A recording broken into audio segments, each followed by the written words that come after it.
기증늑연골을 만지고 있습니다. 굉장히 단단한 연골임에도 불구하고 굉장히 흐물흐물거리고 힘을 잃었다는 것을 볼 수가 있죠. 이거는 이제 비중격이 굉장히 작게 나온 것 같아요. 이거는 귀연골입니다. 많은 정보의 홍수 속에서 환자분들이 이런 어떤 잘못된 정보를 가지고 또 재수술을 하는 그런 안타까운 경험들을 하지 않았으면 하는 것이 제 개인적인 바람입니다.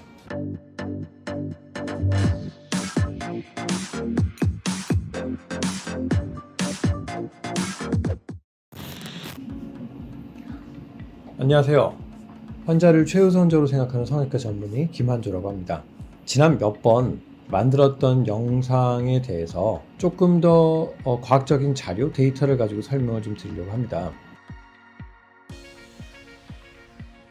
결국엔 지금 인터넷에서 많이 되는 얘기, 항상 되는 얘기죠. 귀연골이 흡수가 더 많이 되느냐, 비중격이 흡수가 더 많이 되느냐, 귀연골은 힘이 약하다, 비중격은 강하다, 뭐 등등등. 여기서 보시면 그거에 대한 명확한 영상을 제가 만든 게 두 편이 있습니다. 그럼에도 불구하고 아직까지도 계속 환자분들은 기증늑연골은 나쁜 건가요? 근데 귀연골하면 힘이 강할까요? 에 대한 질문들을 합니다. 다시 한번 정리해드리자면 어떠한 연골이든 다 흡수가 됩니다. 근데 여기서 표현을 좀 달리 해볼게요. 흡수가 된다기보다는 힘을 잃는다고 하는 게 더 좋은 표현일 것 같아요. 내 몸에서 정상적인 연골은 그 주변의 혈류를 통해서 피를 먹고 삽니다. 근데 그 조직을 떼서 다른 부위에다 이식을 하게 되면 초반부에는 그 연골로 직접 들어가는 혈류가 떨어지게 됩니다. 혈류가 떨어지면 먹고 살 영양분이 부족하게 되는 거죠.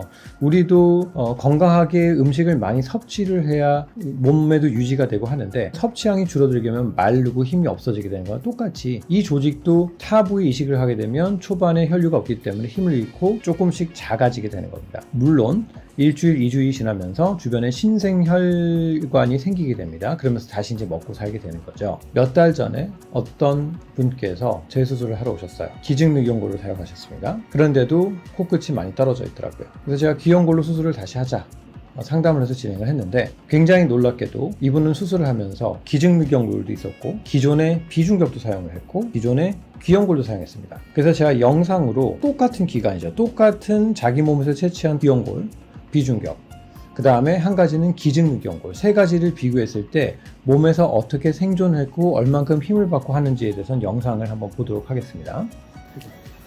영상을 보시면 포셉으로 집게로 제가 기증늑연골을 만지고 있습니다. 굉장히 단단한 연골임에도 불구하고 굉장히 흐물흐물거리고 힘을 잃었다는 것을 볼 수가 있죠. 양은 굉장히 많은데 코끝을 지탱하는데 이 연골이 얼만큼 힘을 받을까라고 하면 여러분이 판단할 몫이라고 생각을 합니다. 이거는 이제 비중격이 굉장히 작게 나온 것 같아요. 비중격을 보면 똑같은 지금 몇 년이 지난 연골인데도 양은 기증늑연골보다는 훨씬 적긴 하지만 굉장히 딱딱하고 탱탱하게 잘 유지가 되는 것을 보실 수가 있습니다. 아주 단단하게 유지가 되죠.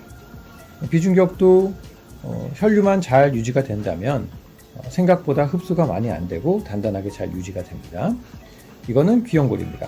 귀연골도 지금 보시면 단단하게 유지가 되고 부러질 수는 있겠지만 뒤에 연골막이 붙어 있기 때문에 유지가 되면서 탄력이 떨어지지 않았습니다.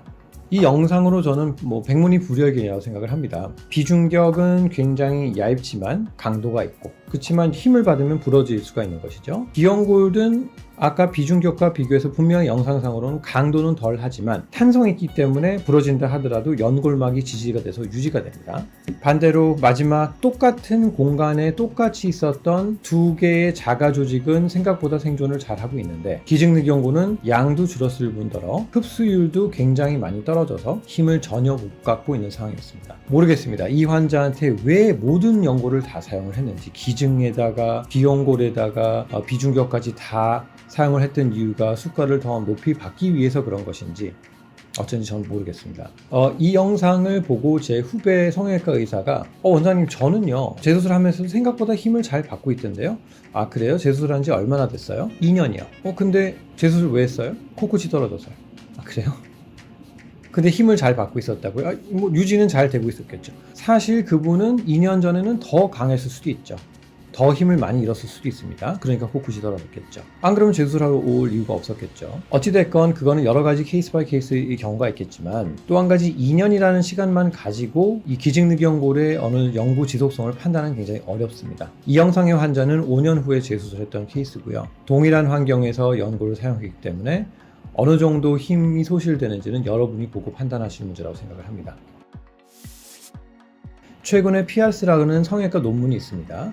거기에서는 최근 기증늑연골에 대한 연구들이 좀 나왔는데요.